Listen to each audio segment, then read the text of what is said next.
couple minutes.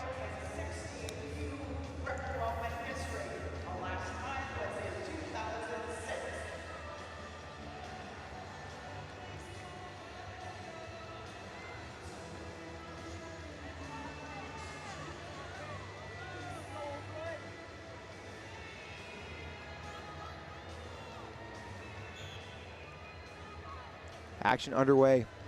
100 pounds. Oldroyd in the red, Gonzalez in the blue. And Oldroyd getting to that throw by. He's got the lock and close to the gut wrench. Gets it for 4 offered. And now he's turning him again. The 4 was confirmed plus that, and that's it. A 21-second technical superiority win. Caden Oldroyd makes quick work of his opponent, and man, Utah with a champ here in Greco-Roman.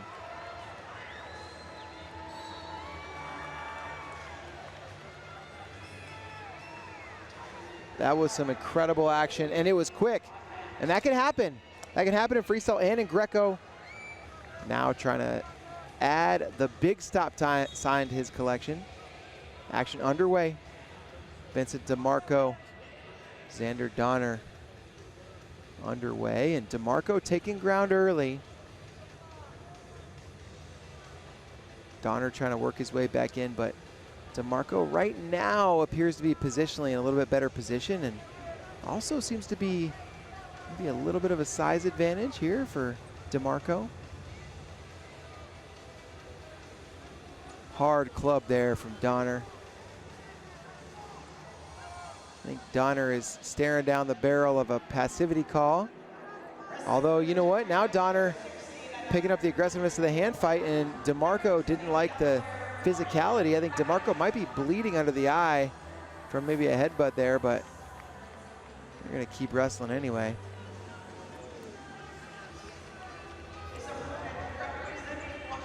Neither guy taking a lot of risk in this first minute of the match. And it's going to be Donner hit for passivity first, and that means DeMarco with an opportunity on top in parterre, also with a 1-point advantage on the passivity call. And seeing Donner getting set on bottom in parterre, and DeMarco now on top and lifts. He's got the lock. Is he going to go for a lift or a gut wrench?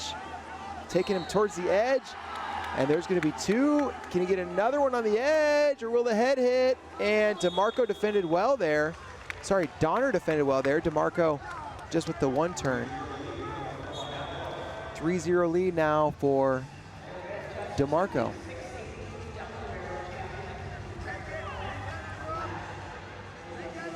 Donner going to have to find his way back in this match halfway through the first period.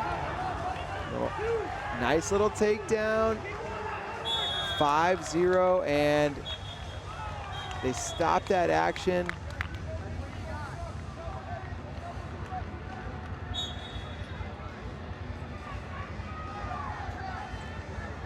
A fresh start on our feet. So no takedown, it was a slip was the call.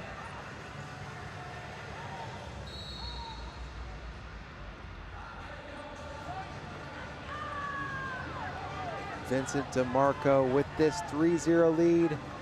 Donner has proven to be a pretty physical hand fighter and a guy that does not appear to be backing down. And now he's going to try to pull DeMarco down into short offense. And Donner in decent position here. What can he do from this head pinch position? He's snapping hard.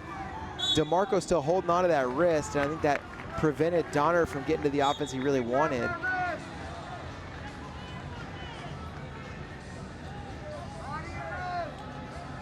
Little throw attempt.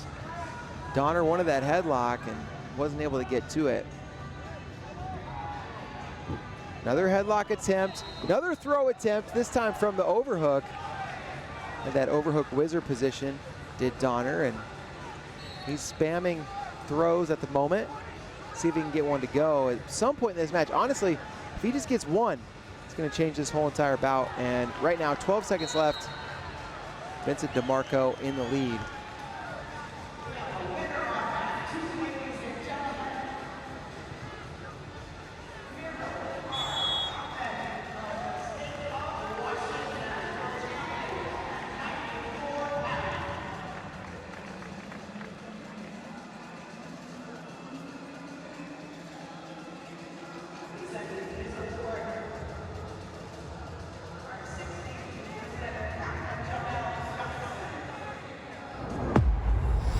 Both these guys are getting instructions from their corners. Getting ready to head back out to the center of the mat.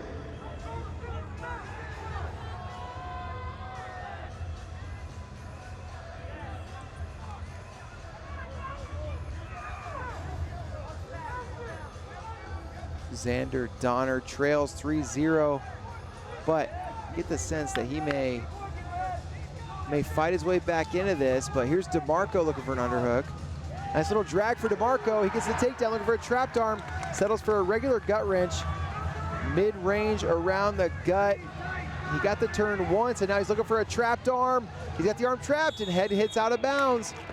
5-0, but no opportunity for a turn.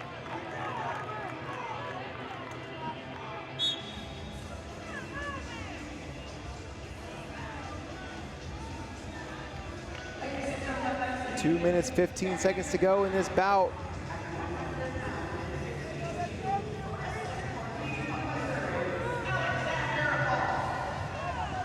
Little high dive attempt there, but it's DeMarco gonna slide by, and they're gonna give him two. 7-0, one turn will end it. 9-0. Vincent DeMarco follows up a 7th place performance in freestyle with a title in Greco-Roman. And Illinois getting a champion here at 106 pounds. Illinois, regularly a Greco-Roman powerhouse state, and they're proving it again with Vincent DeMarco. He's gonna get his stop sign here in the center of the mat, and we're gonna take a look at some of the best action from that match on the big stage of Fargo, North Dakota. Only one gonna bring home the stop sign, but man, both these guys showing up for their state. We're underway.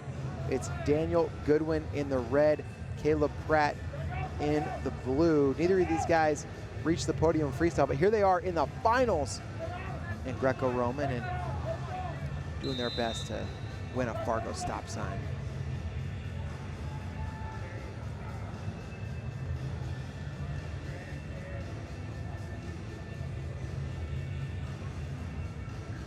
"30 seconds, no score."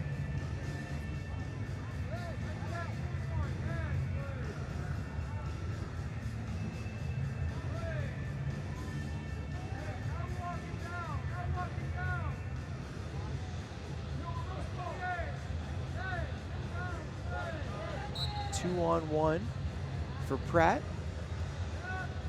Trying to use this, and got a chance to watch Pratt in the semifinals. Nice little level change, and now Pratt looking for a head pinch. He's trying to keep this action in bounds, and Goodwin maybe trying to work his way out of bounds. And they're gonna head out. 2 points for Pratt on the exchange.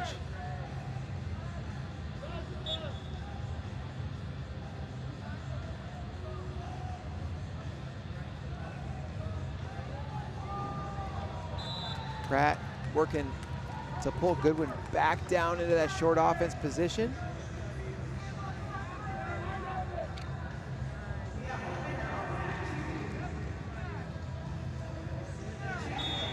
That 2-on-1 of Goodwin slowed things down, and Pratt unable to finish.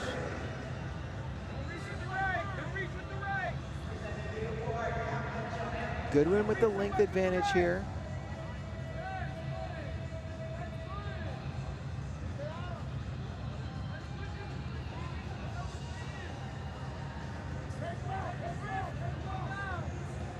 See that ankle brace on the right foot of Goodwin, excuse me, of Pratt. All these wrestlers have been through some serious battles over the last week. 45 seconds to go. 2-on-1 for Goodwin. Pratt trying to free that arm and maybe work for an underhook on that right side.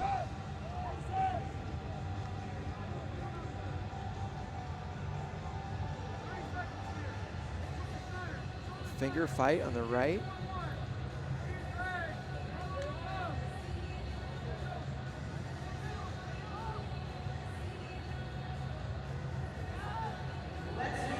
Two-0 remains the score. 15 seconds left in this first period.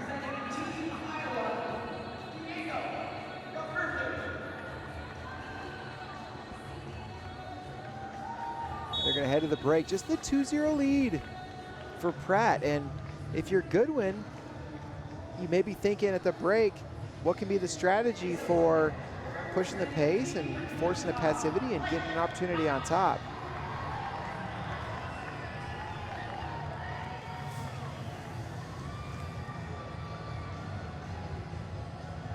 See what kind of strategy adjustments these guys have made.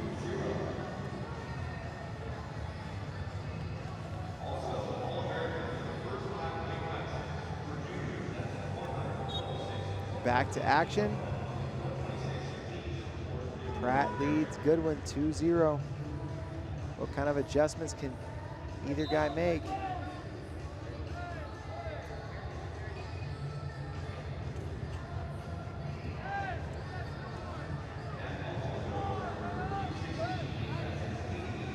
Goodwin trying to pull Pratt down in a little duck attempt, and Pratt taking ground. Pratt has just stayed in really solid position throughout this match.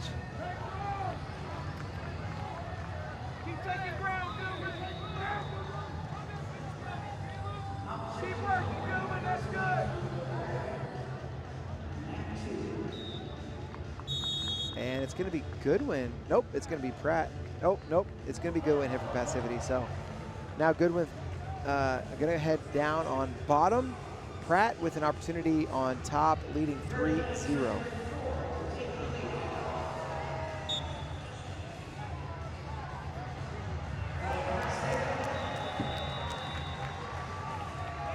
Out front is Pratt, looking for kind of an assassin, and he's going to go back the other way with a head pinch. 2 points is 5-0. Can he get another one? He's going to get another one. It's 7-0. And now Goodwin trying to come out on top. And they're going to go out of bounds. Fresh start. Goodwin trails by 7. Any point for Pratt will give him the win by tech.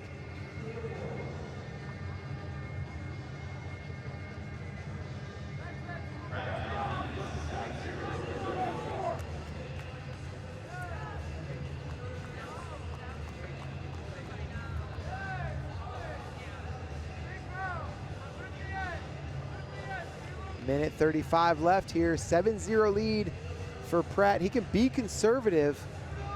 It's really on Goodwin to find his way to points.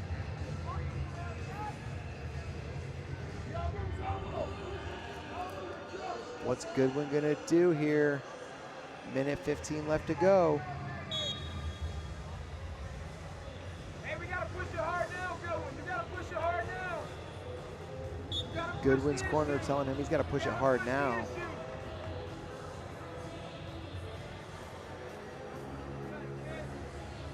Minute to go. Goodwin coming forward. 2-on-1 on the left side. More of that, Goodwin. More. That's the pace. Now under a minute. Pratt blocking that tie attempt from Goodwin. Smart positioning there from Pratt.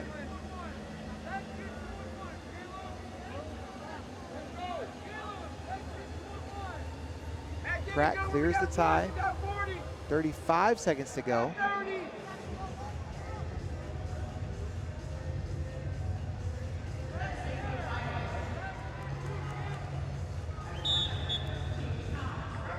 That's going to be an attention against Pratt.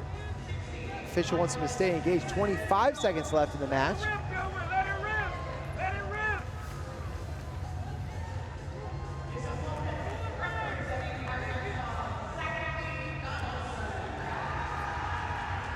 Short time left.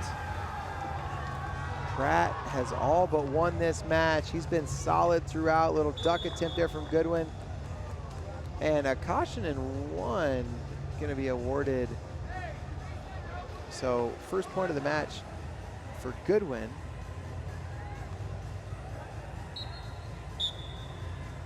Five seconds left. That was an academic caution in 1, and Caleb Pratt gets it done. He's your Fargo champion at 113 pounds.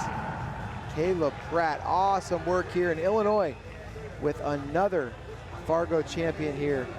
This one at 113 pounds in Greco-Roman, and Luttrell with his hands full here against Joel Friedrichs, who is from a tradition-rich Greco state in Minnesota.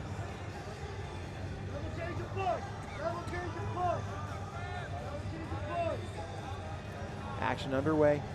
Joel Friedrichs from Minnesota in the red, taking on Roman Luttrell. New Mexico in the blue, and little throw by attempt there. Friedrichs gonna get the first takedown. He goes up 2-0. Can he get this gut wrench to work? It's pretty tight. Good defense though from Luttrell, and now Friedrichs gonna work for a lift. He's got him up and has to bring him back down to the mat. Luttrell defending well, and can Friedrichs get this to go? No. They're gonna come back to their feet. 2:24 left in the match. 2:24 left in the first period of the match.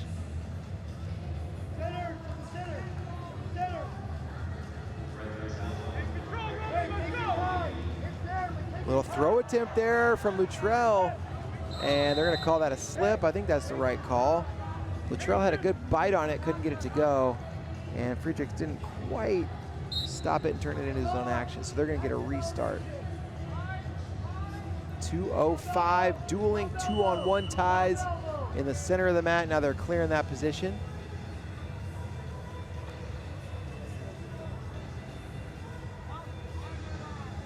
Two-on-one, Friedrichs.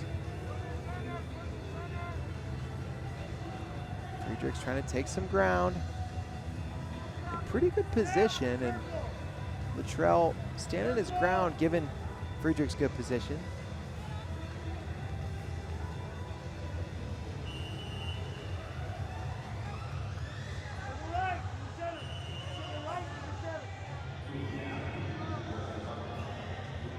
Two-on-one now for Luttrell, and he's gonna go headlock. And did he get it?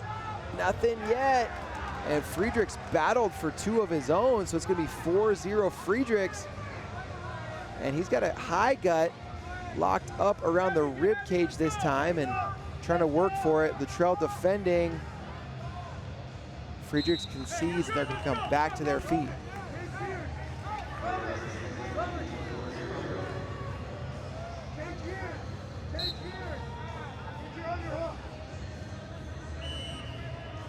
New Mexico, by the way, has only had one junior finalist before this year, and they're looking for their first junior champ since 1983. That was Anthony Romero at 154 pounds. And that information provided to you by Jason Bryant. His Fargo Almanac, the most comprehensive source of wrestling knowledge around Fargo, and this is gonna be a slip. They'll get a restart. 27 seconds to go.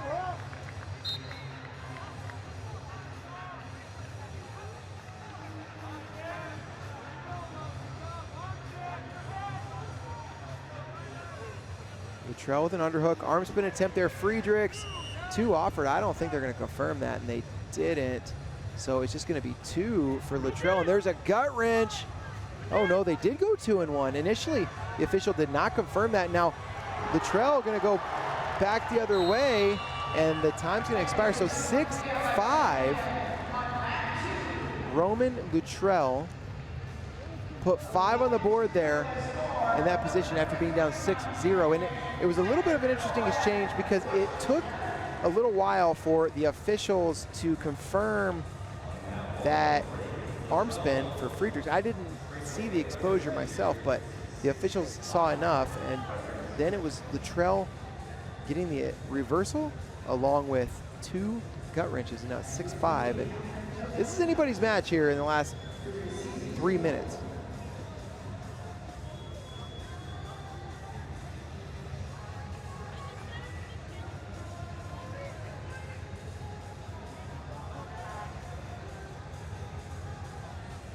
And it looks like we do have a challenge from Luttrell's corner.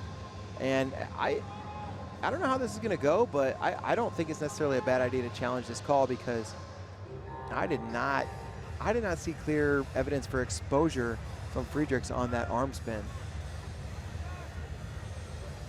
We'll see what the officials have decided, and they're gonna announce it right now.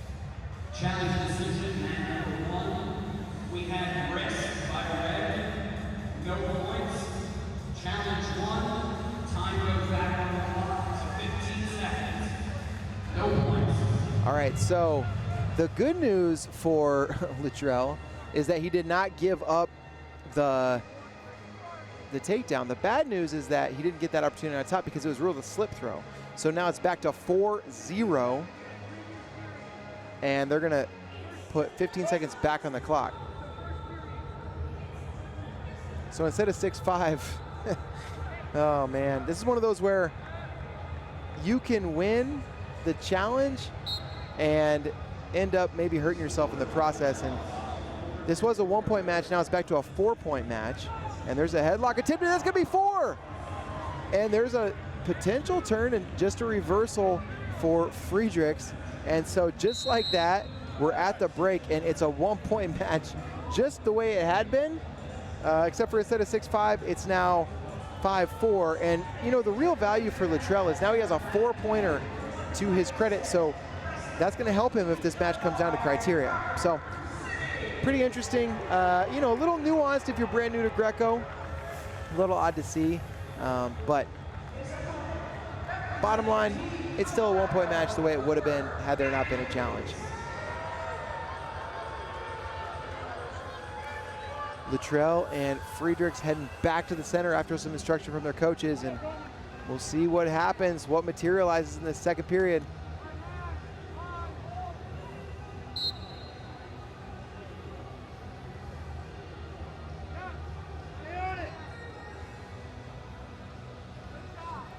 Friedrichs hand fighting, trying to get position.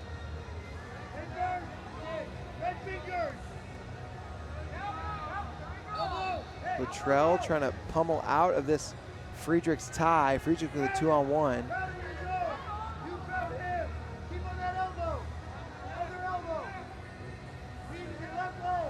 Joel Friedrichs with the 1-point lead and 2.5 minutes to work. He's got the 2-on-1 as well. And looks for the go behind. Luttrell squares up, and there's a throw attempt from Luttrell. Slip is the call. You don't need that. You need a step out or a takedown.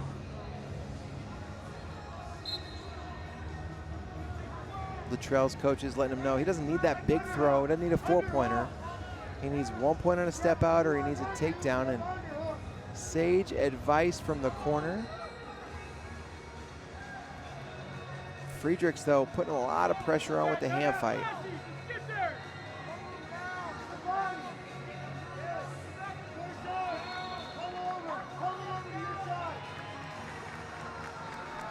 Body lock here for Luttrell. And he's looking for a gut wrench. It's now 8-5. Friedrichs, though, trying to go to a head pinch. And they're out of bounds. Big, big opportunity there for Luttrell to get not just the takedown, but the turn. And he's going to lead this 8-5, minute 36 left to go in this match. And now it's Joel Friedrichs, who hasn't trailed in the bout.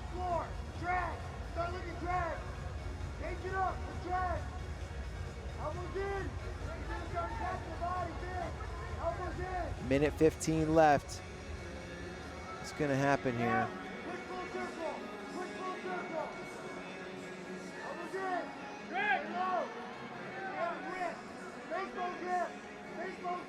Now a minute. Luttrell playing prevent defense in this last minute of the bout. Friedrichs has to open things up. If he can get on top, he has proven he's got solid turns.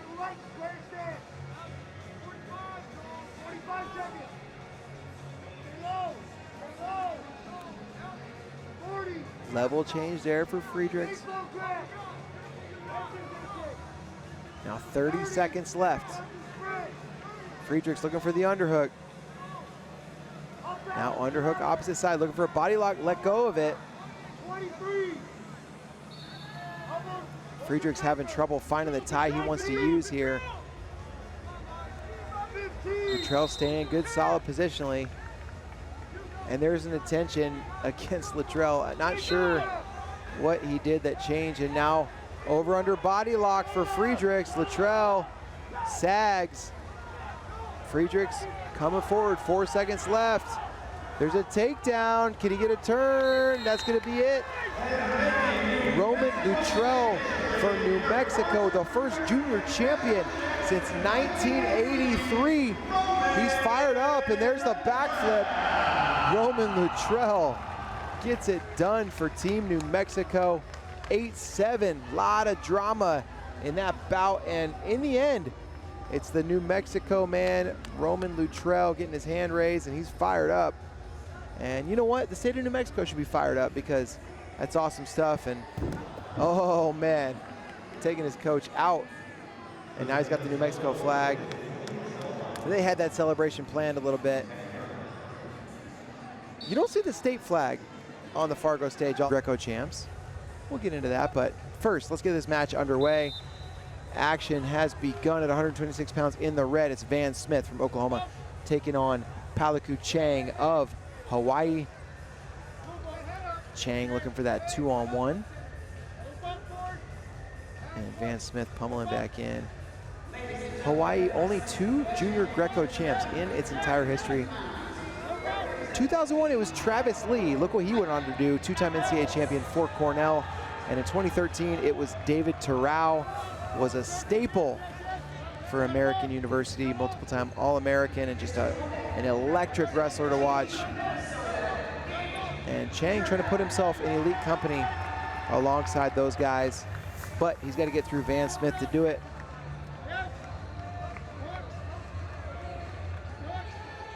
Van Smith was competing at 100 pounds, or sorry, 120 pounds in freestyle.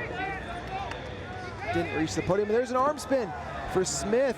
4 offered, 2 offered, and 2 confirmed, and then 1 red on the step out offered, 1 blue on the step out offered, and 1 blue confirmed. And so it's going to be a 2-1 score. Van Smith leads Palaku Chang. A lot of action already in the first minute and change of this one.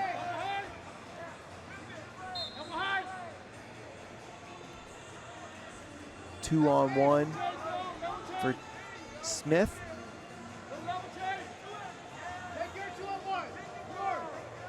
Now Chang trying to fight in for his own 2-on-1.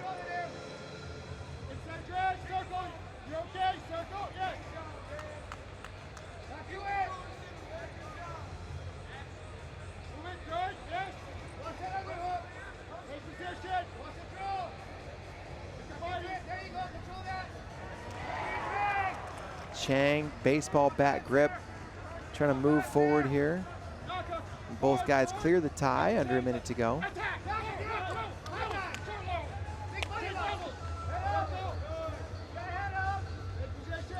Smith moving forward.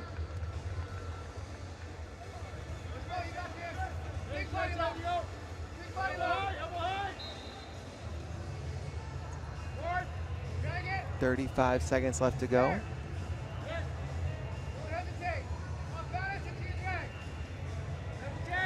Hard clearing of the tie there from Chang. And now almost to the body lock is Chang, but Smith squares up. Good hand fight here from both guys. Short time left. See if anybody fires off an attack in the last 5 seconds. And it's going to be that 2-1 score. Van Smith leads by a point headed into the break.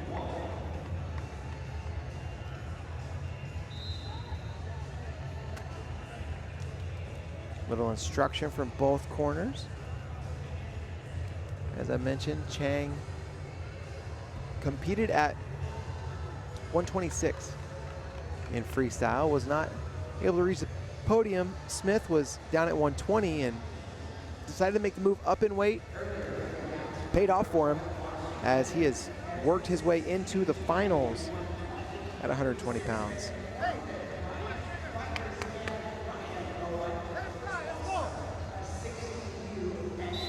Second period now underway.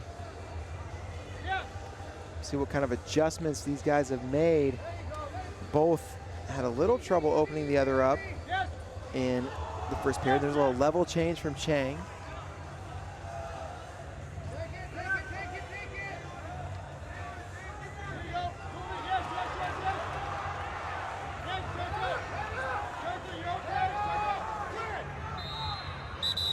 Hearing that crowd reaction, there was a big throw over there on the 16U mat.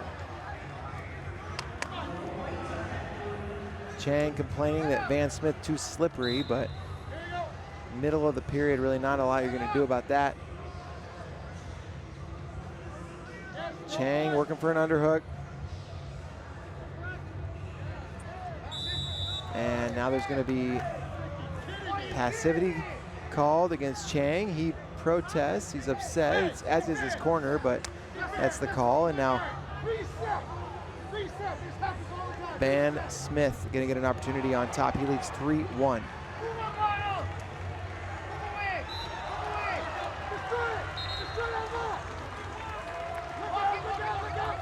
There's a turn from Smith. He's gonna go back the other direction, gets another turn. One more would end it. 9-1, he's gonna keep working. 9-1, Van Smith. Wow, nice little gainer. Van Smith fired up. He's a Fargo champion in Greco at 126 pounds. Great this year. To his trophy case, and we'll see. Saldate heading to Oregon State next year. Been training with Chase Pammy throughout his high school career in Las Vegas, and now going to be under the tutelage of Chris Pendleton and company at Oregon State. Grabner, though, making a name for himself out of the state of Alaska. He was impressive in his semifinal earlier today.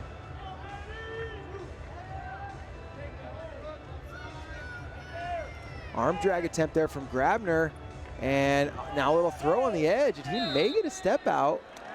Were they grounded? One offered, and confirmed. Grabner with the first point of the match.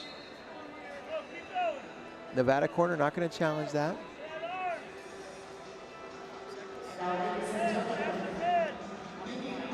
Grabner's, he is tough. Super scrappy 132-pounder.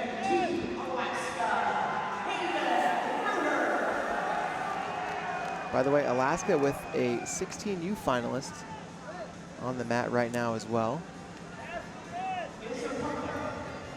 And another step out for Grabner.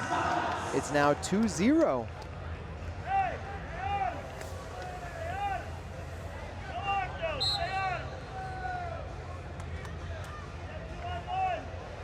Saldate a little more improvement, but Grabner looking incredible here so far.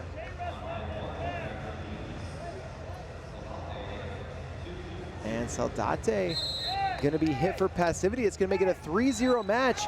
And now Grabner with an opportunity on top. He is tough in parterre. Saldate getting set. We'll see where Grabner elects to work.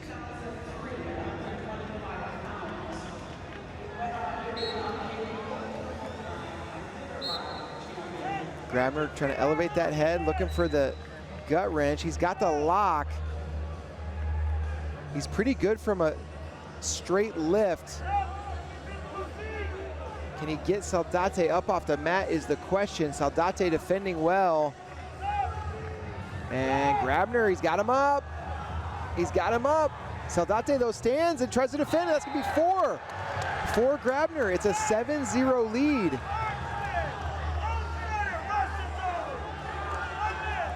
Grabner 1 point away from ending this match. And there's a slip throw. They're gonna head back to their feet. 1:02 to go, first period.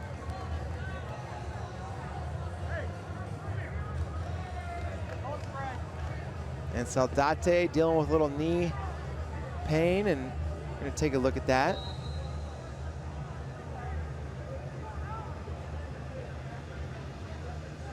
Meanwhile, Grabner getting some instruction from his coaches. Grabner with some of the more heavily taped shoelaces I've seen.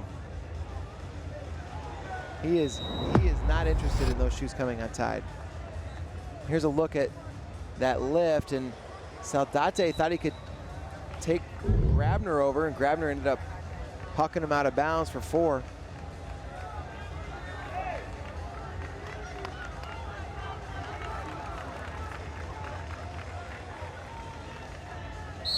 Saldate's okay. They're back to the center. Minute to go. Grabner with that 2-on-1, looking for, oh man, he wanted something big there.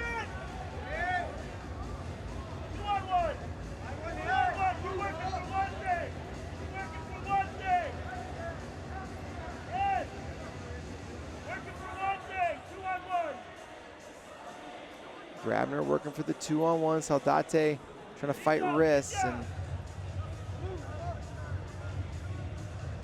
Grabner continues to move forward.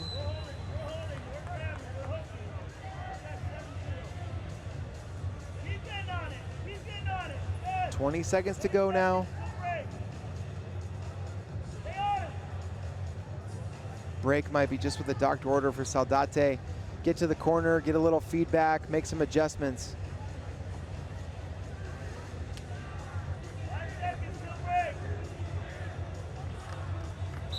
All right, that's gonna do it for the first period, and man, what a period for Brian Grabner. He is sitting pretty, just needs 1 point to end this match, and Manny Saldate gonna have some adjustments to make. Saldate coming into this ranked 8th in the country, finished 5th in the freestyle division of this tournament.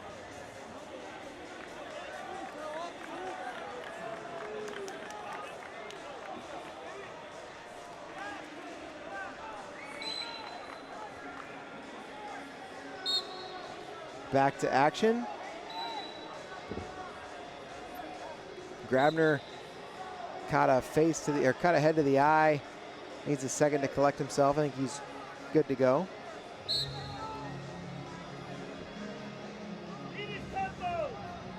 Saldate picking up his pace a little bit. Trying to speed up the footwork.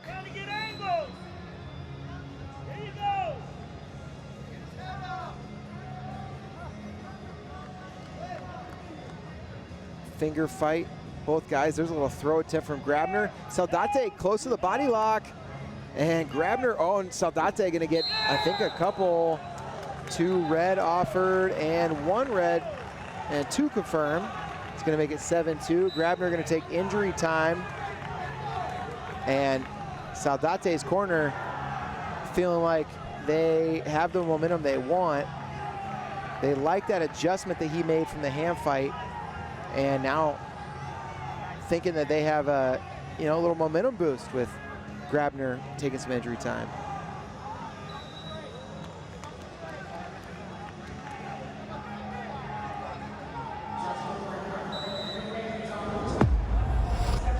Grabner with a little burpee. Here's a look at that action on the edge, and Saldate was taking Grabner out. Grabner tried to throw a little bit of a desperation attempt, and now it's 7-2, and Saldate with little room to work. Now Saldate gets around behind. It's 7-4. Saldate looking for a reverse lift. Can't get to the lock just yet. Grabner circling. Saldate wants this lock bad, and now has the lock, but a little bit below the hips, and so they're gonna restart at 7-4.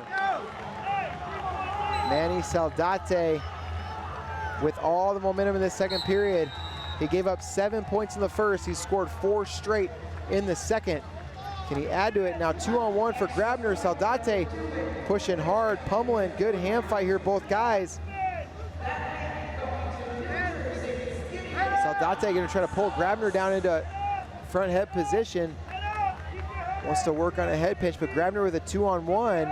And Saldate looking for the go behind. Back up to our feet. Anybody's position. Saldate has the body lock. Grabner looks for the throw. 2 red, white paddle on the slip. Do they give any points on the takedown as they go out of bounds? Nothing. Grabner now grabbing his ribs. And, you know, you wonder if the Nevada corner would want to challenge, saying those were Saldate's points, but they're just happy with the momentum that Saldate has. They like that he's seemingly, got the, maybe he's breaking Grabner. He's got the momentum he needs to try to win this match. Here's another look at that action. There's that body lock, and Grabner did try to throw. A little surprised that Saldate didn't get 2 on the defense of that throw, but that's how it goes. It's 7-4, and the Nevada fans fired up for Saldate. Nevada team is wearing blue polos. You see all these blue polos in the crowd getting rowdy, and Saldate trying to take Grabner to the edge. Saldate pummeling hard, and there's going to be 1 on the step out for Saldate. Caution is what the corner wants. The official's not seeing it, but I have a feeling Saldate gets to another one of those. They may get that call. It's 7-5 now. Grabner in the lead, though. Minute 7, Saldate taking some ground. Now Grabner taking a little bit more ground. Hand fighting more effectively than he has been.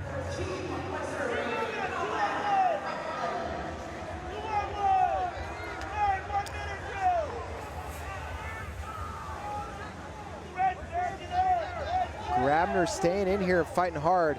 Saldate's put together a good period, scored 5 straight points, but that's not going to be enough to win. He's got to go get a couple more. 34 seconds left. What's Saldate's plan? Trying to take him to the edge. And Grabner close to 1. 1 point Saldate. Grabner stepped out first. 7-6. 26 seconds to go.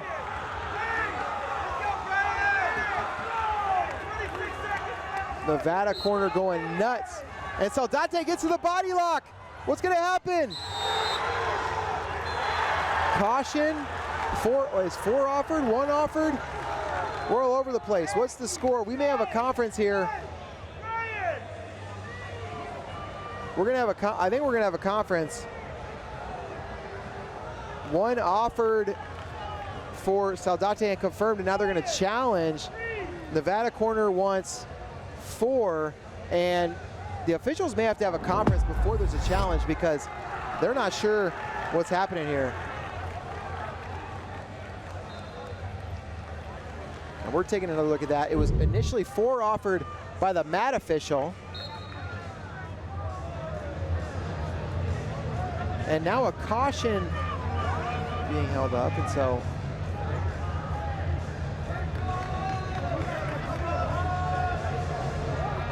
they're asking Saldate himself if he wants the challenge. I don't know that we even know what the score was yet. Wait, they took the point off the board for Saldate. Now Saldate gonna fight. He's down by 1. He needs at least 2 to win this match. 15 seconds to go. Saldate fighting. Saldate looking for the body lock. Saldate almost has locked. 10 seconds to go. Double overs for Saldate. Saldate gonna try to throw on the edge. And looks like a takedown on the edge. What's the call?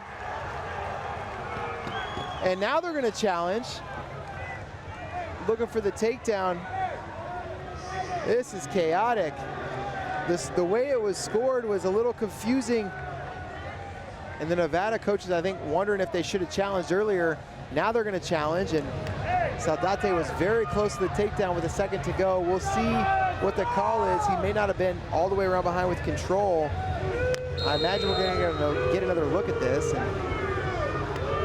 they're looking at it on the big screen, and the Nevada coaches, the Nevada wrestlers think that it's 2.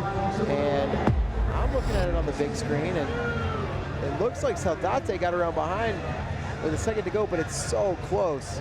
It's gonna be close either way. You can see it on your screen. Saldate does get around behind. There was 1 offered on a step out by the official. 1 for Grabner. So all chaos breaking loose in the last 15 seconds of this one.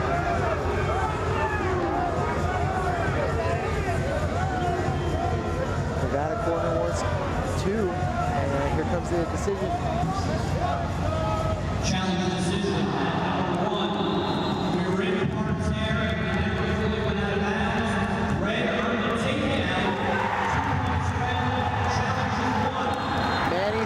Saldate gets the takedown as time expires, and that is the call, and he launches his coach. Man, Saldate fired up. He wins this in the most dramatic way possible. Nevada with a Fargo champ at 132.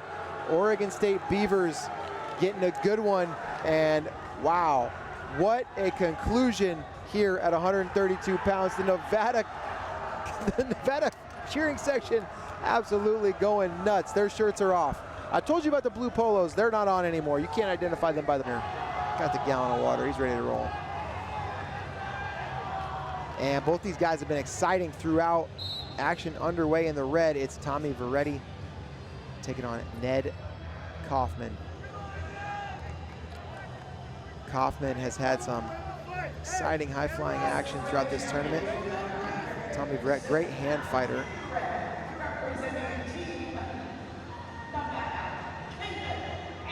Veretti pummeling in, taking ground. He appears to have a size advantage here. Absolutely enormous 138-pounder. Kaufman trying to stay in bounds. And Kaufman working from that overhook, and there's going to be a step-out point for Tommy Veretti. He takes a 1-0 lead. Veretti controlling that hand fight. Veretti pummeling across the back. Veretti just surgical with this hand fight, going to get another step out. And it's probably a matter of time before those step outs are turning into cautions as well. Veretti now pulls him down, snap into a takedown, and can he get his offense going on top? He's got the high gut. Kaufman looking to defend. Tommy Veretti putting pressure towards the right side. Knee got a little bit under where you want it to be if you're Veretti, and didn't want to get stepped over. Thought wiser of it and gonna go back to his feet where he's been so successful already. He's got 2 step outs, he's got that snap down, go behind. And no reason not to go right back to the well, and Tommy Veretti pressuring in again.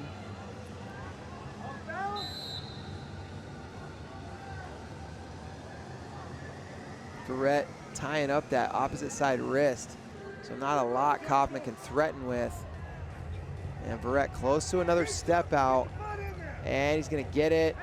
And are we gonna see a caution this time? Nope, just another step out, 5-0.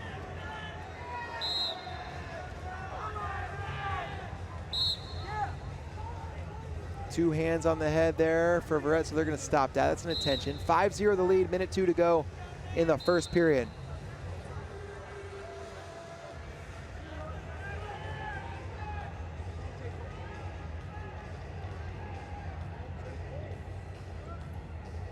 Veretti continuing to fight hard and looks for the snap.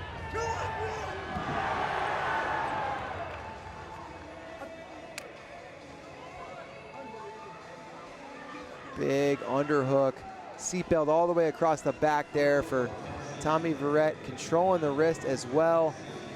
Just not giving Kaufman a lot of openings. And now Kaufman tries to pull Veretti down into short offense. Not gonna be able to do it, 20 seconds left. Veretti taking ground, just inching him towards the edge, gonna get another step out. 6-0 now the lead. Tommy Veretti committed to Cornell. Just been a methodical hand fighter throughout this bout.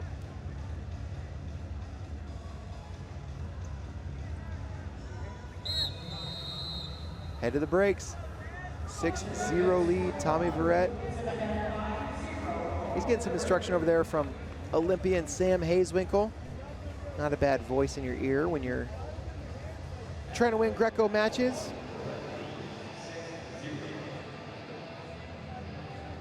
Hayeswinkle coaches at Edmond North, where Tommy Veretti goes to high school.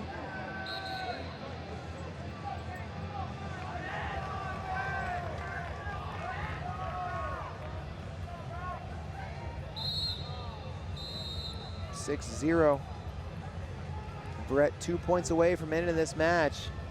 but as we've seen throughout these finals, Kaufman not far himself from getting himself right back into this.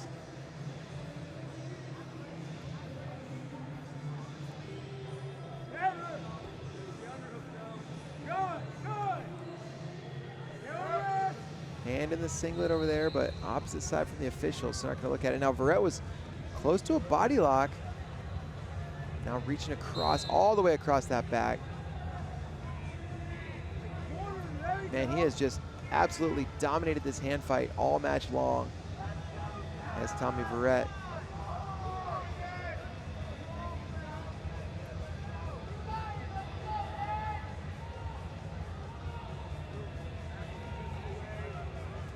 Two minutes to go, and that's going to be passivity called against Kaufman. Verrett going to get an opportunity on top. 7-0 the lead now for Tommy Verrett. Any turn here would end it.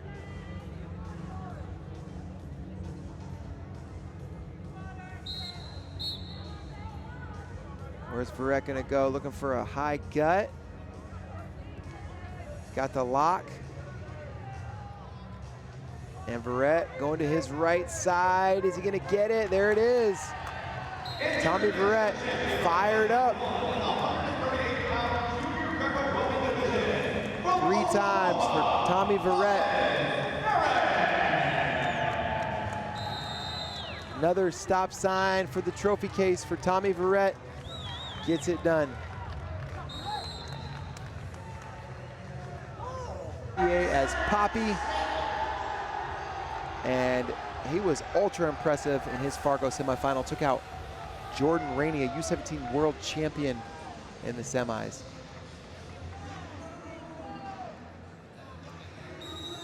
Action underway, 144 pounds. Maxim Chubenko in the red, Luis Alberto da Silva in the blue. Alberto da Silva, unreal power in his semifinal. I didn't get a chance to see Chubenko's semi. It was on a different mat than what I was calling, but everything I've heard is unbelievable. He and his brother, now 3-time Fargo All-Americans.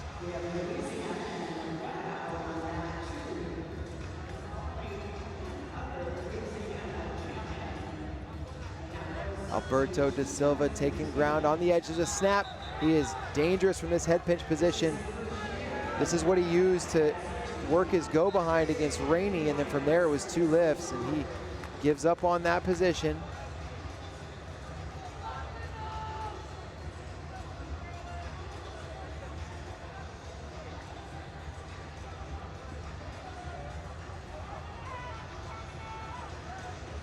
Chubenko, great job weathering the storm here in the first minute 15 of the match.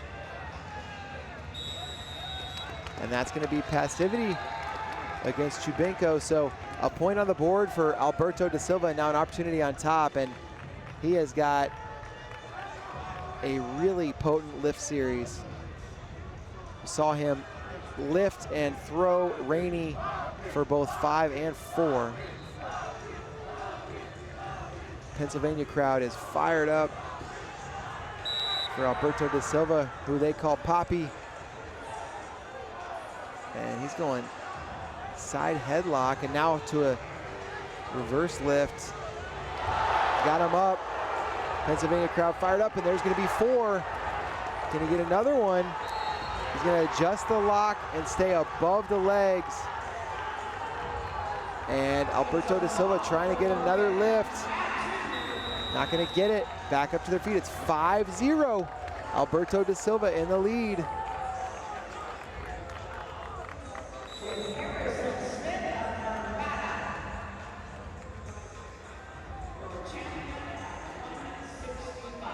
Alberto da Silva pummeling in with that underhook.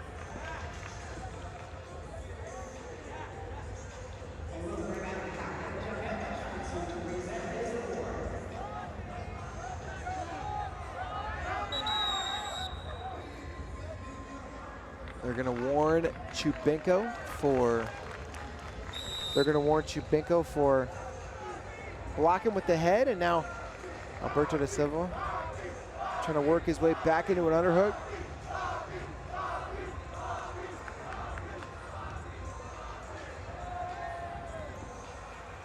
All the momentum in the crowd for Alberto da Silva. 30 seconds to go, first period.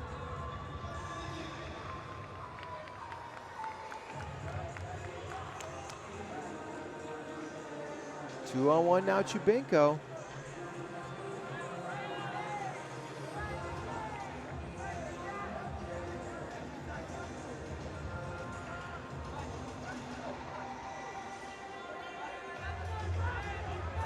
We're gonna head to the break. 5-0 lead for Luis Alberto da Silva.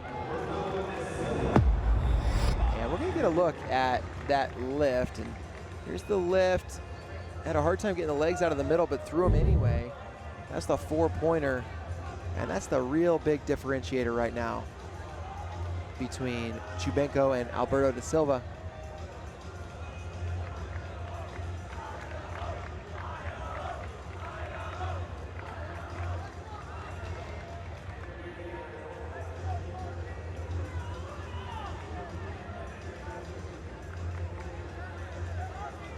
Second period about to get underway.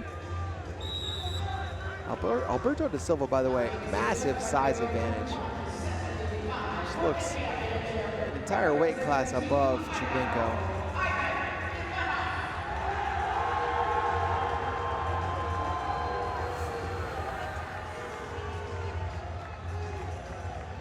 Big underhook.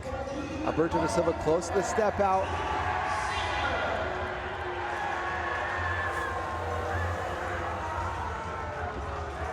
And that's going to be another point. Oh, they're going to say that he attacked below the leg, so no step out.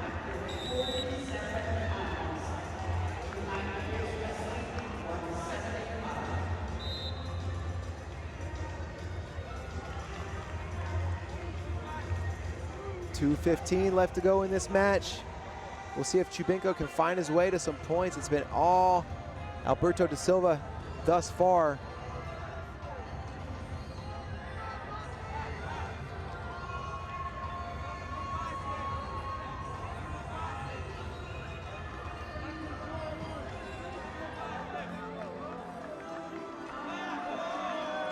That's going to be another passivity call against Chubinko.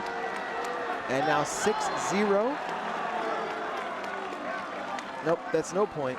Oh, that is a point. The Ohio corner does not like the call, but Alberto da Silva really taking Chubinko all around the mat throughout this entire match.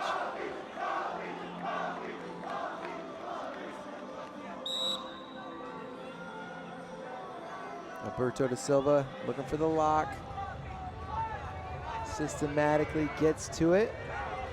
And can he get the lift? And he wants the lift. They're going to come back to their feet. Minute 33 to go.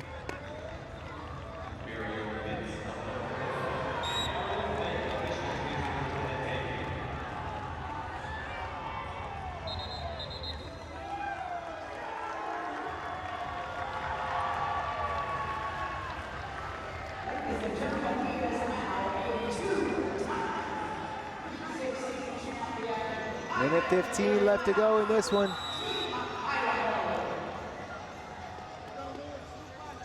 And the official going to have a conversation with him and ask him to do a little more. If you're Alberto da Silva, not a huge impetus to risk a lot here. Up 6-0. Chubinko hasn't threatened.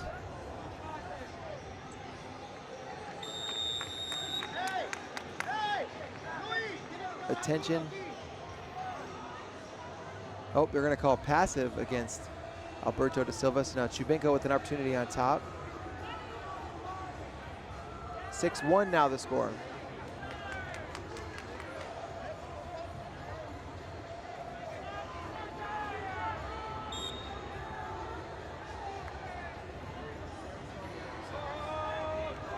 Chubinko looking for the lock.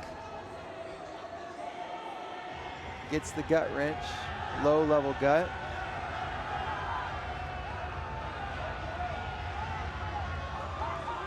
Alberto da Silva not able to defend. It's 6-2. Now reverse lift position for Chubenko. Alberto da Silva trying to keep his arm in. Now Chubenko switches sides, goes back to the original side.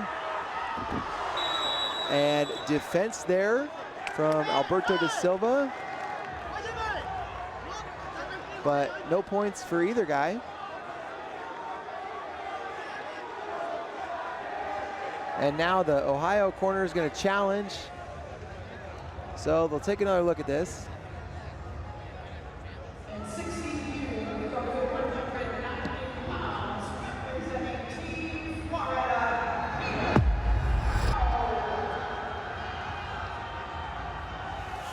And we'll see what they think here. There's that lock, and he gets the lift. Definitely no exposure, no correct throw either, so I imagine this will be a failed challenge with 10 seconds left in the match. Yeah, definitely no correct throw there. Challenge decision, match number 1. We did not meet criteria for a correct throw. We have 1 point red for step out. Challenge is 1. So it's going to be 1 point on the step out. So it's 6-3 with 10 seconds to go.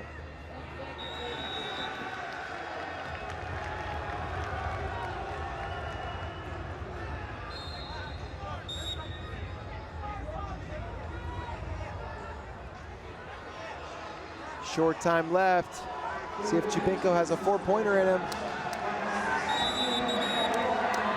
There he is.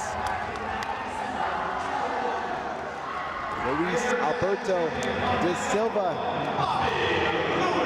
He's going to throw both coaches. Both guys getting a throw. Alberto da Silva, 6'3", your winner here at 144 pounds, and he's a Fargo champion.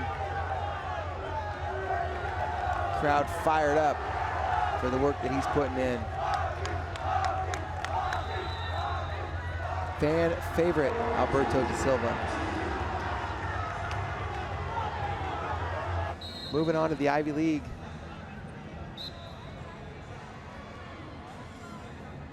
Action underway. Dimitro Chubenko in the red, Matthew Martino in the blue.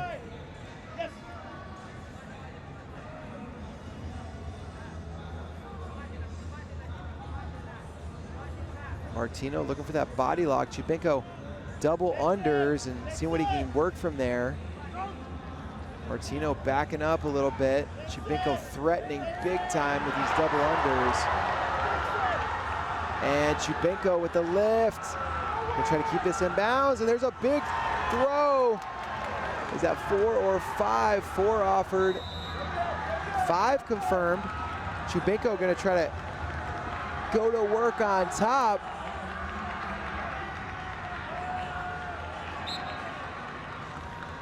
(5-0) in the first 50 seconds of this match.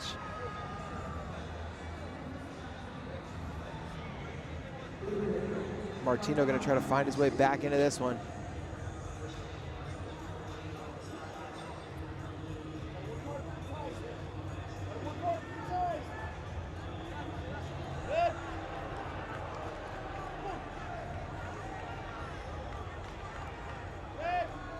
Chubenko was able to get to those double underhooks fairly effortlessly earlier in the period, and see if he's able to get back to it.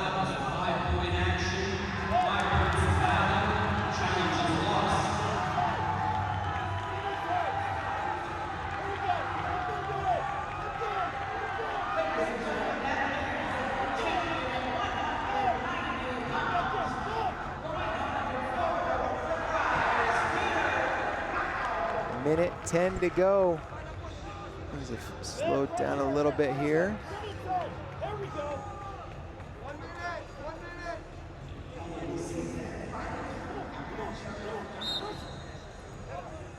attention. Martino keeping his head down. Official doesn't like him blocking with the head.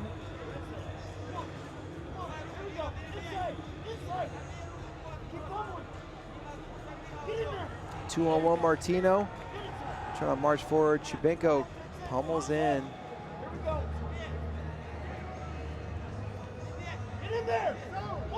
Martino close to a step out. He's going to get it. It's now 5-1.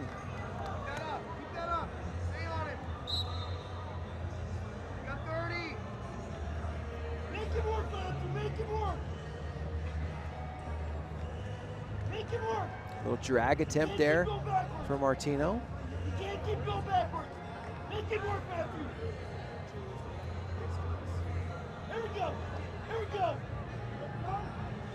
Drag Martino getting close to this go behind. He's going to get the takedown. 5-3 gut wrench, 5-5, and they're out of bounds. Great wrestling from Martino at the end of the period.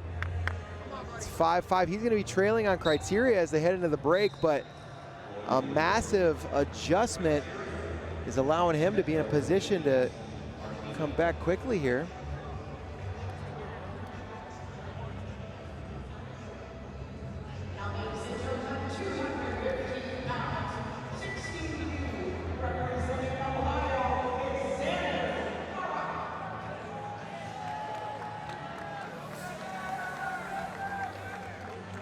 Little instruction at the break, and we'll be right back to action.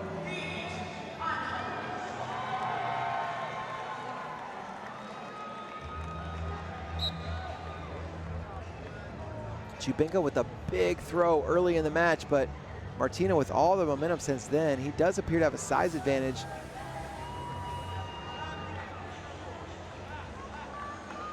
Get inside. Get inside. Martino working for that inside position.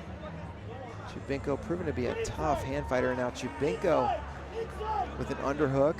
It was double unders that allowed him to get to his 5-point maneuver earlier in the match.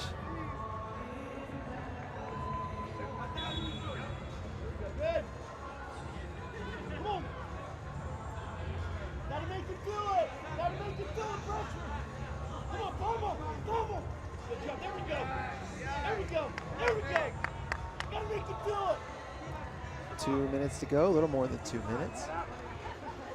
Martino pulling on the head. Get inside. Inside. Pressure. Pressure ball. Inside. Inside. Inside. Get inside. There we go. There we go. Pressure. Done. Minute 40 now to go. Inside. Get inside, Matthew. There we go. What's Martino's solution? Despite the great momentum of the back half of that second period, he still trails on criteria. He doesn't make it an arm. He doesn't make it an arm. Get inside, Matthew. Get inside. Inside. Get down. Martino trying to pull Chubenko down into a head pinch position. Chubenko staying really solid here. Now Chubenko with that underhook, and Martino clears the position. Good. Get inside. There we go. There we go. Press the elbow. Press it. It's a ball. Press the ball. Get inside.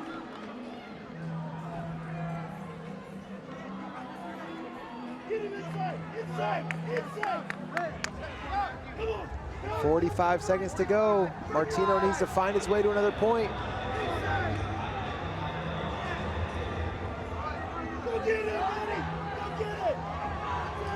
Martino gonna get the step out. And will they call that? No, they already called the step out, so no exposure there. 6-5, Martino leads.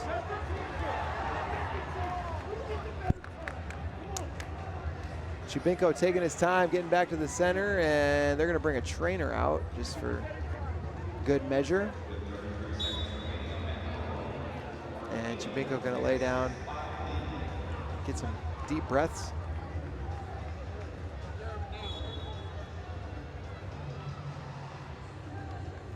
33 seconds left to go in this one.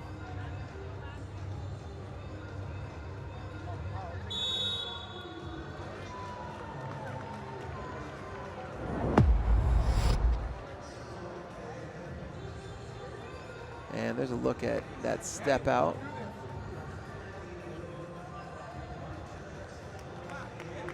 All right, we're gonna head back to the center. 33 seconds to go. Martino leads by a point. Any point would give Chubinko criteria. 25 seconds to go, and Chubinko, a little bit of renewed life after the injury time.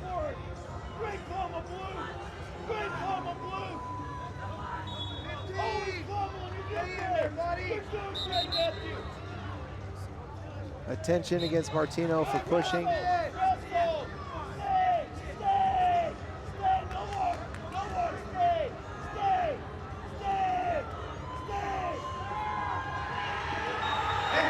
Matthew Martino of Idaho, Fargo Greco champion. He gave up the big 5-pointer early. Came back, got the win, and crowd is fired up for Martino. Originally Florida. That was years ago.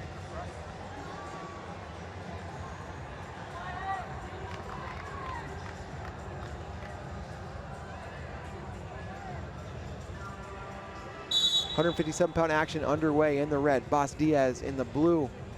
Wyatt Medlin. 2-on-1 Medlin trying to move forward and take ground.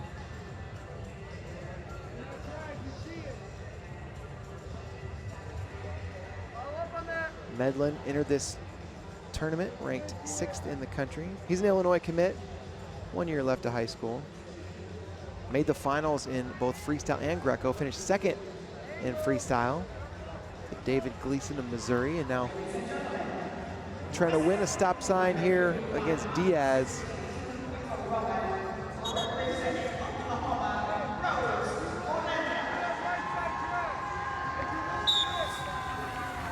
Fresh start. Medlin, just a real methodical hand fighter. Takes position little by little and ends up wearing his opponents down, and does it both in freestyle and in Greco.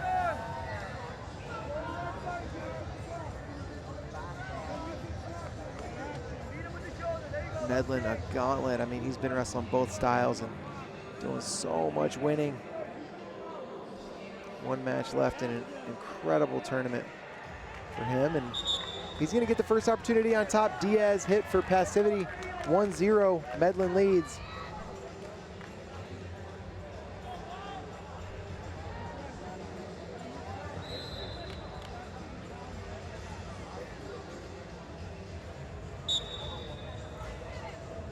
Medlin looking for that high gut. He's got the lock. He's got a really tough gut wrench. And he's gonna go to the left, almost has it. He's got it. See if he goes to the left again or back to the right. Really tight gut. You see a Diaz grimacing a little bit, and he's gonna go to the left again. And now Diaz's head hits out. It's 5-0.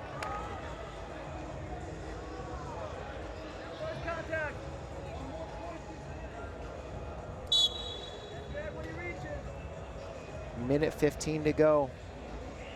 All Medlin so far.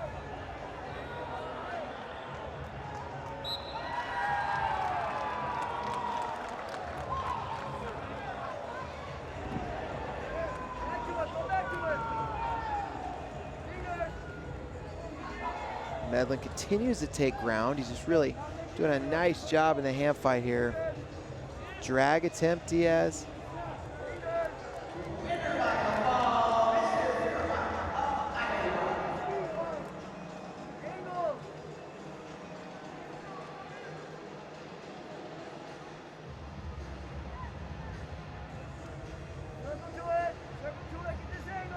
Medlin looking for that 2-on-1. 25 seconds to go. Battling hard in here. And we got blood, so we're gonna clean that up, get the trainers out.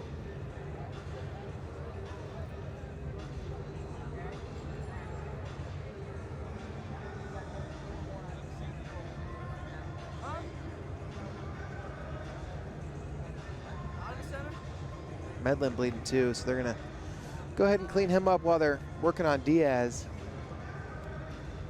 with the goal of avoiding more stoppages moving forward.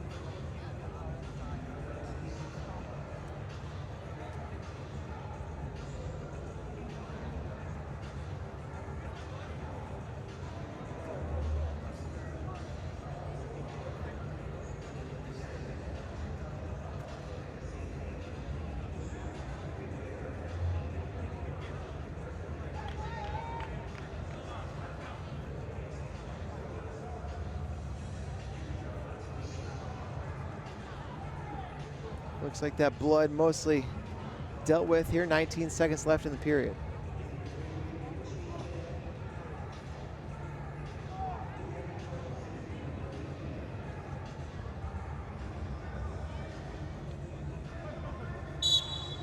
All right, back to action. Medlin continues to move forward. 12 seconds left in the period.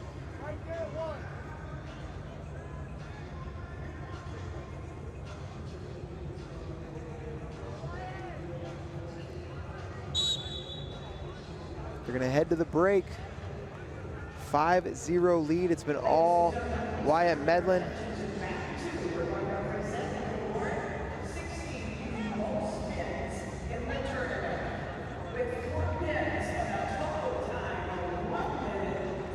Medlin getting instruction from his father, Brian Medlin, and Max Nowry, pretty good corner over there.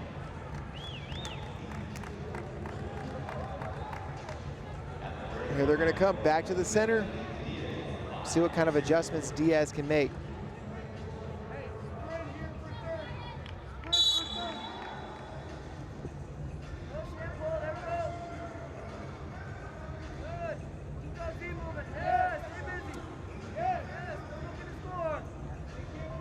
Medlin continues to move forward.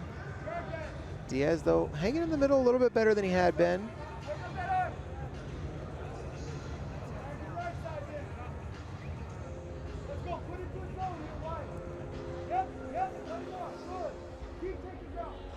Two and a half minutes to go. Diaz gonna have to try to find an opening.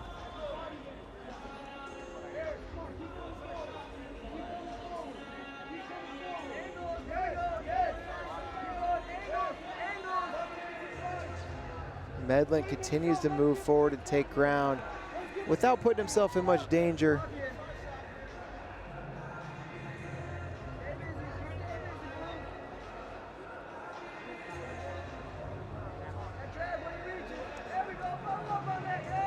Medlin moving forward, looking for that underhook. And they're gonna give Diaz a point for passivity. Sometimes it's a little bit of a back and forth game, and now Diaz with the point. He's gonna get set on top.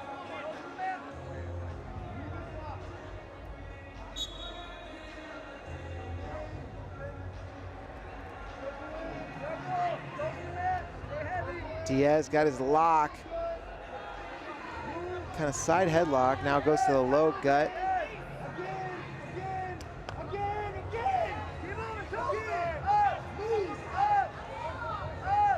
Diaz lock slips low, and they're gonna give him a restart. Minute 32 to go.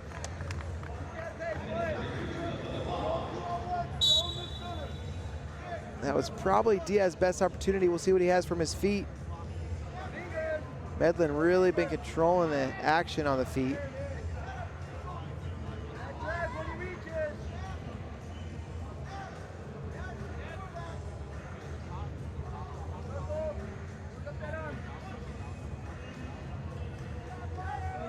Getting close to that final minute of action.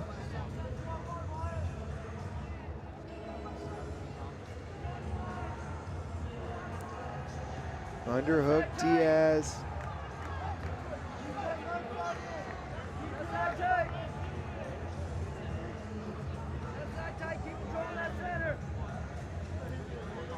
Diaz having a hard time making adjustments, now trying to pull Medlin down into a front head position. Medlin defends.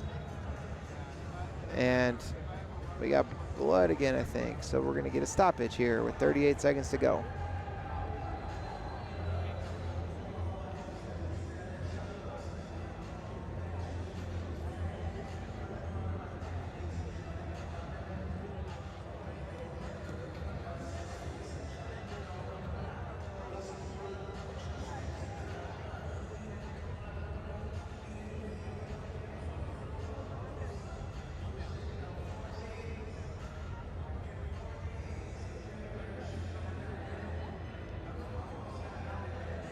Get this blood cleaned up and we'll be back to action. 38 seconds to go here at 157 pounds.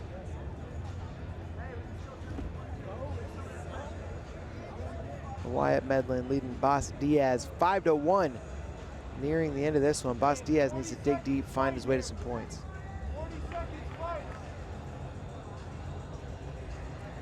And now they're gonna clean the mat up a little more.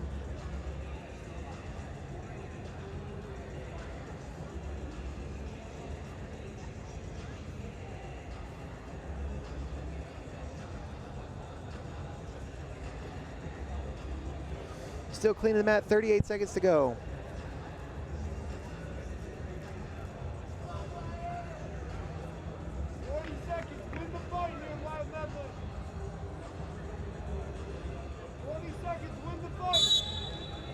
Back to action. Diaz coming forward, leading with his head a little bit. Attention for leading with the head. Medlin upset. Split his head open and yeah, Diaz definitely leaned with the head there a little bit, but normally they'll give you one or two of those attentions before they hit you with a caution. 31 seconds to go.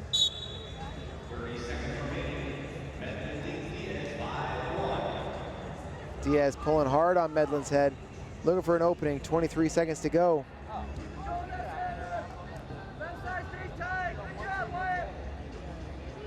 Now 15. Medlin hanging in there. Diaz giving him everything he can.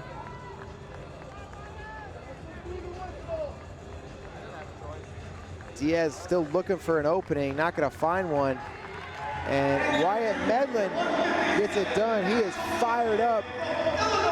Pounds his chest, looking at that Illinois crowd, and Wyatt Medlin, he's a Fargo champion at 157 pounds in Greco-Roman.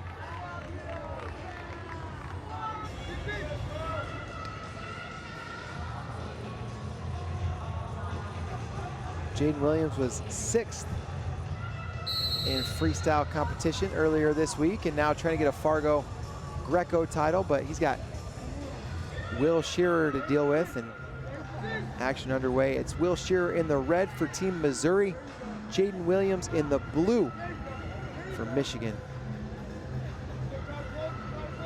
First finalists for either Missouri or Michigan we've had on this mat tonight.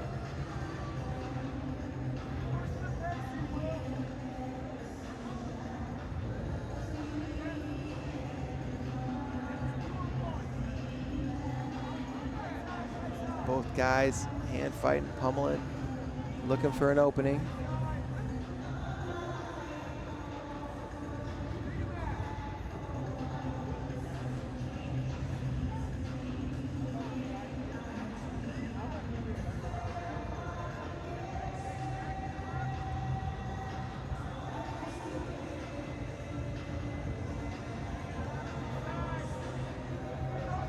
Shearer hanging in there tough.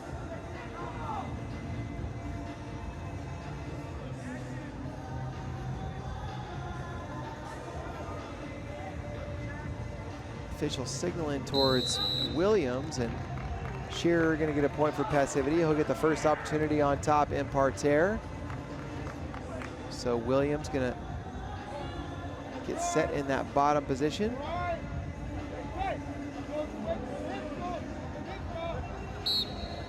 Now Shearer looking for a lock.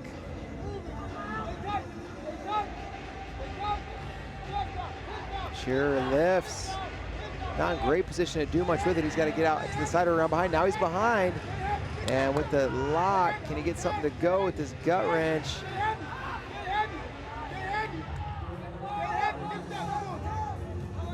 Williams looking at the official. He wants to be whistled back up, and they're going to put him back on their feet.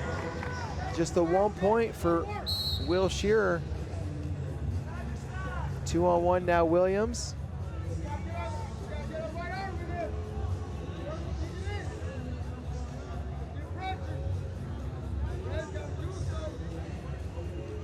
Jaden Williams from Roseville High School in Michigan. Be a senior next year.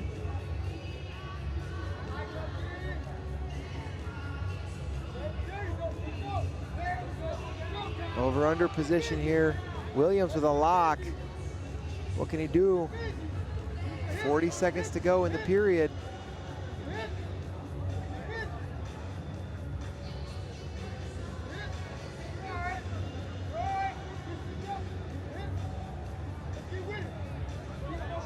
Williams threatening, working Shearer towards the edge.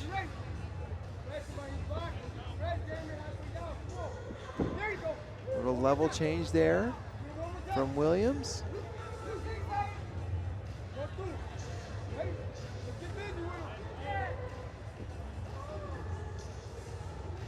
Both guys kind of content to hang here for the moment. And time expires. It's 1-0 Will Shearer on the passivity call.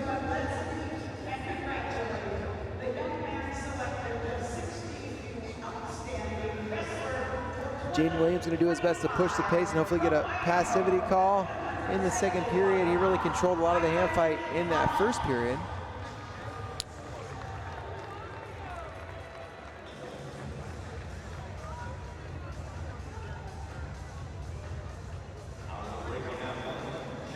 Second period underway.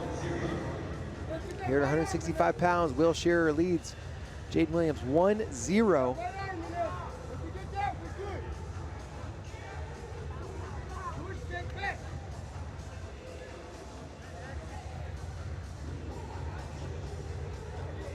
Shearer trying to move forward. Williams wanted to pummel in. Once he got to that over-under position, got to the lock, that's where he had the most control. And there's an arm spin attempt there from Shearer. Williams steps over.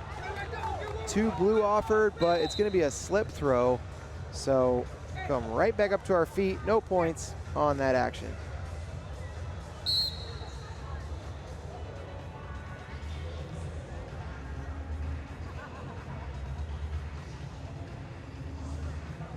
Shearer might have felt something he liked though in that arm spin, especially if you don't get penalized for the other guy getting on top. You know, there's really very little risk in trying that again. And now Shearer going to be hit for passivity, and Williams going to get his opportunity in the top position.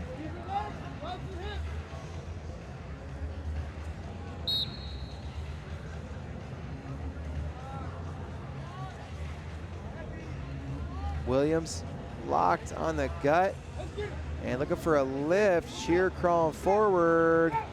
Williams has it lifted. Shearer diving forward.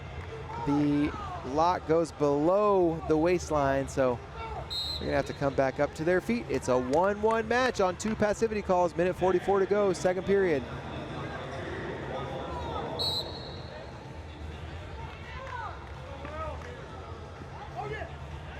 Little headlock motion, and Jaden Williams takes him over, looking for the fall. Shearer tries to fight through. It's a 4-point move for Williams, and Shearer fighting through, and they're going to come back to their feet.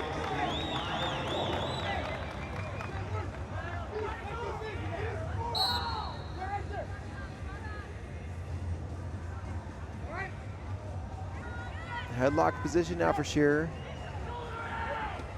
And Shearer throws one. He's going to get 4. It's a 5-5 match. Shearer leads on criteria, and he's got a gut wrench. Can he get this to go?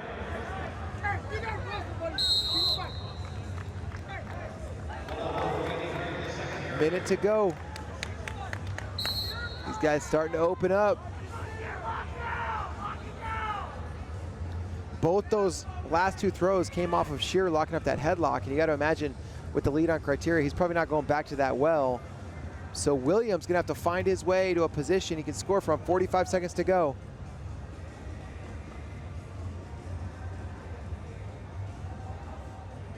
Jaden Williams marching forward. 30 seconds now on the clock. What's Williams gonna go to?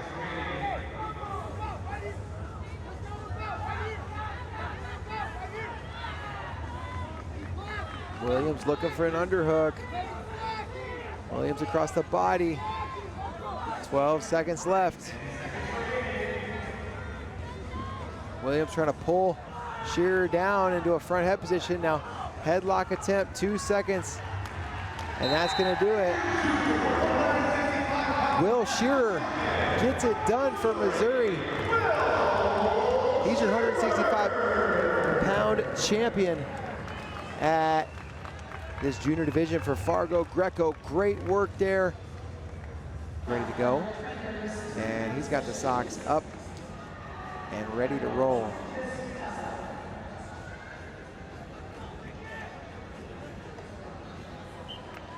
Action underway, 175 pounds. There's a step out on the edge, Lincoln Jip. Both these guys were placers in the freestyle division. Ladd Holman finished 5th. Lincoln Jip finished 7th just 3 days ago. And now battling on the big stage for Fargo stop sign. Holman close to the step out. Is he gonna get it? One blue. Tied on the score. The lead on criteria goes to Holman. Oh, that was actually only awarded blue on the mat. It was red from the judge and chair. So Jip leads 2-0. And Holman, double unders. Holman with the lock. What's he gonna do from here? Lincoln Jip trying to circle in.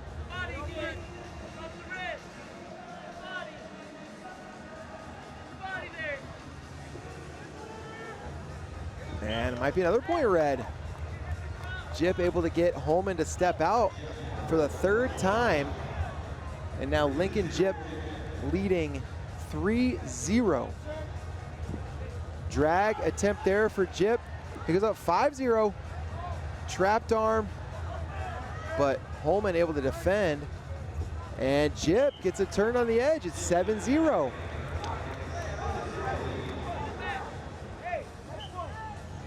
One more point would end it. Lincoln Jip, is he gonna get this go behind? One offered, and they're gonna have a conference with the officials. They each had different readings of that scenario, so they're gonna take a look, compare notes, and make a decision, and then depending on what they say, we may have a challenge. It's gonna be 2 red, and that will end the match unless we see a challenge from the Utah corner, which we will. So here comes the blue brick.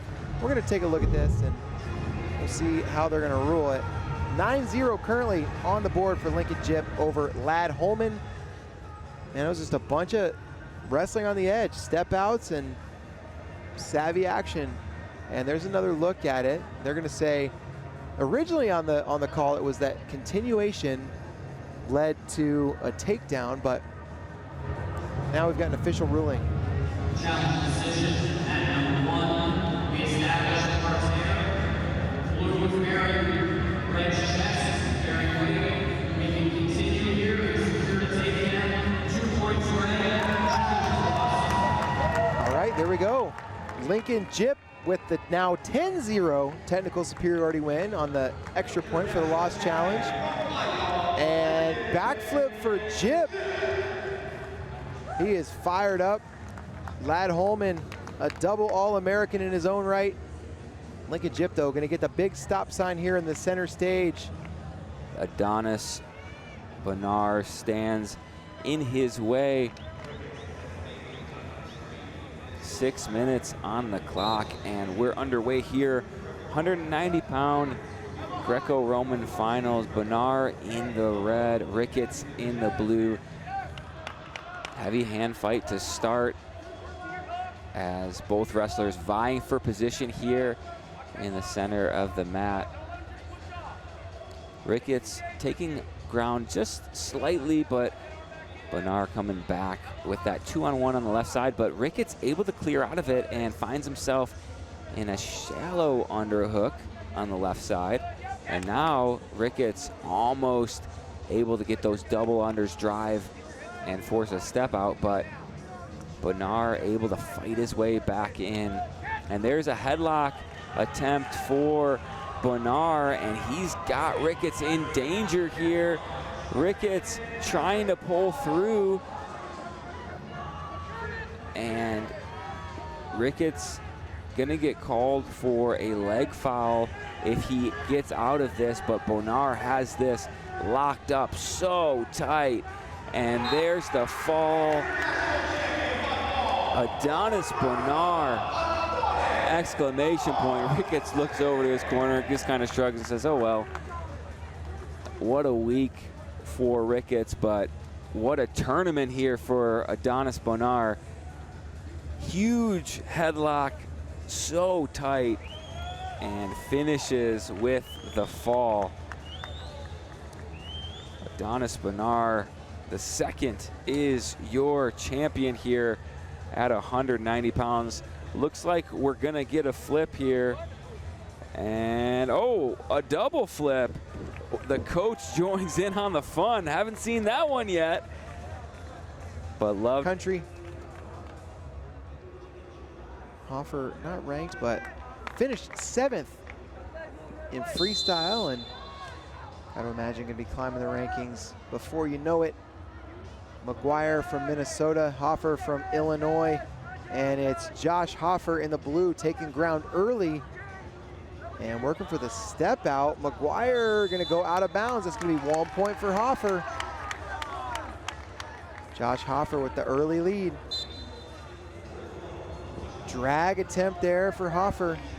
Got the chance to watch Hoffer in the semifinals, and he gave him a big throw early, came all the way back, looked great doing it, and he's taking ground here, and he's got a 2-0 lead now. Josh Hoffer all over Evan McGuire in the hand fight, taking ground on the edge.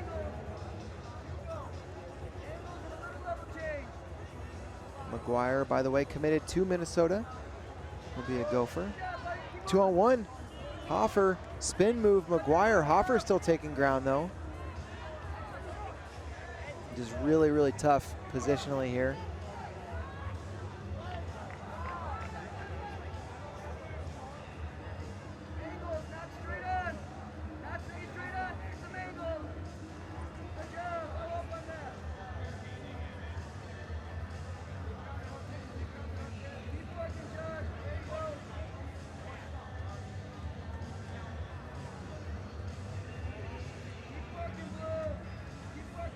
McGuire trying to change levels. Hoffer gonna force him out of bounds. One offered on the step out, grounded though is gonna be the call, so no points there.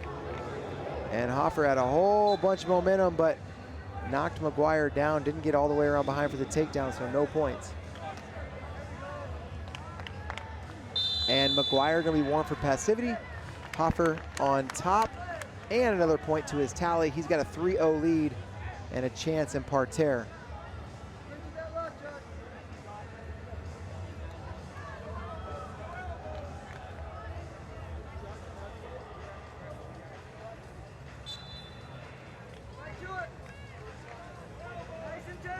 McGuire trying to defend. Hoffer lifts with the lock. McGuire is pretty tough defensively here in parterre. Can Hoffer make an adjustment? Goes the other direction. Not going to get it to go. And these guys are going to come back to their feet.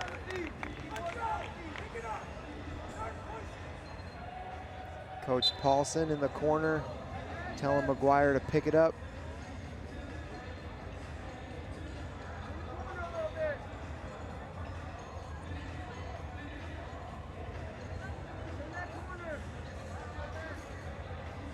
McGuire, a big 215-pounder.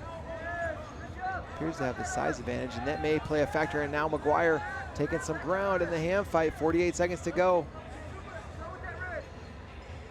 Hoffer appears to be giving up a little size, but man, he has been excellent in this hand fight.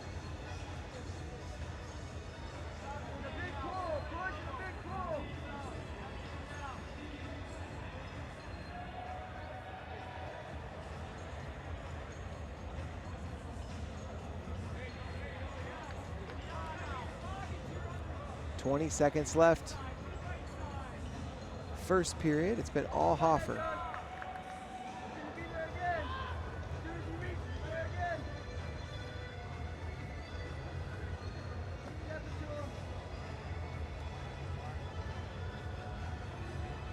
And that's going to do it for the first period. We'll head to the corners, make some adjustments.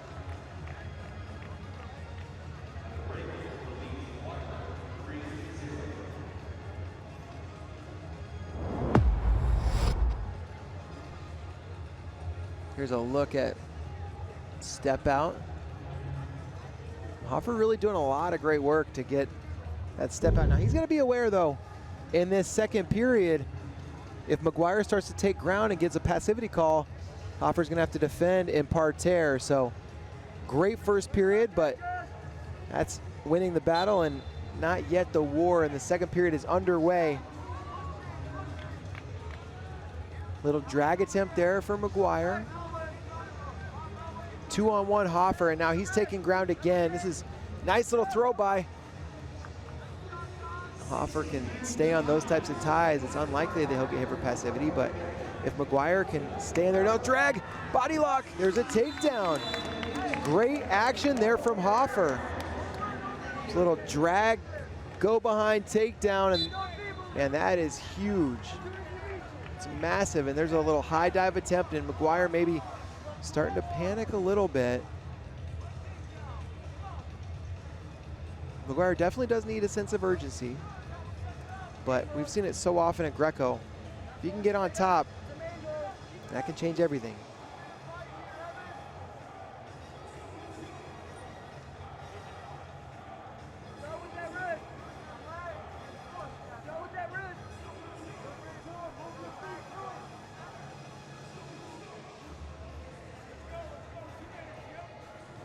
Minute 50 to go. Hoffer still taking ground.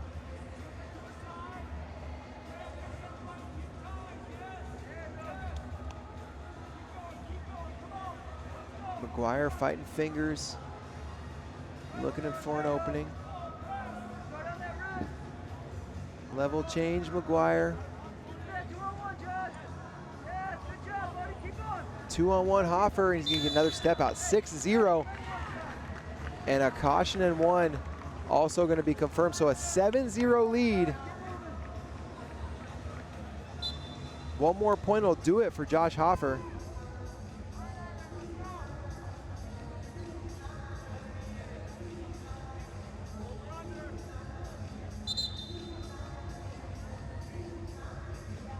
Now in attention against McGuire, leading with the head.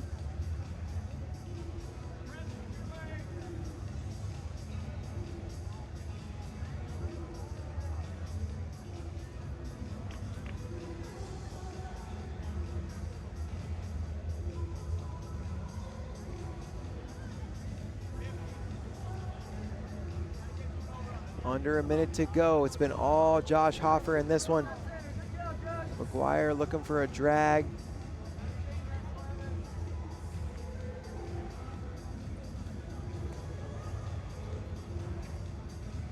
Two-on-one Hoffer.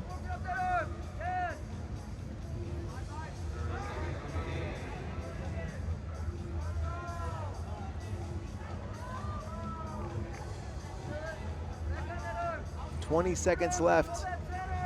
Josh Hoffer's done everything he can to secure this victory. Evan McGuire needs a home run right here.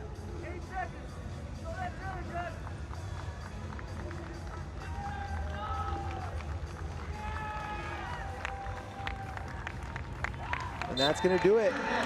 Josh Hoffer, 7-0. Your winner at 215 pounds. He's gonna get it. Stop sign incoming for the Illinois 215-pounder. Great tournament by Evan McGuire, but Josh Hoffer looking great. Of incredible wrestling.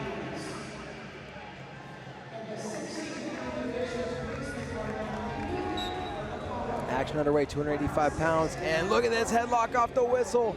Not gonna get it to go though, and now into a head pinch. Comes around behind. Hunter Vanderheiden, 2-0, looking for a gut wrench. There it is. 2 points. The Wisconsin crowd is into this. There's another turn. One more would end it. And there it is. Hunter Vanderheiden, a technical superiority win in just 23 seconds. This Wisconsin crowd is fired up. Cade West gave it a great effort, but in the end, it's Hunter Vanderheiden. Just needed one takedown. Went for the headlock, pulled it into a front head position.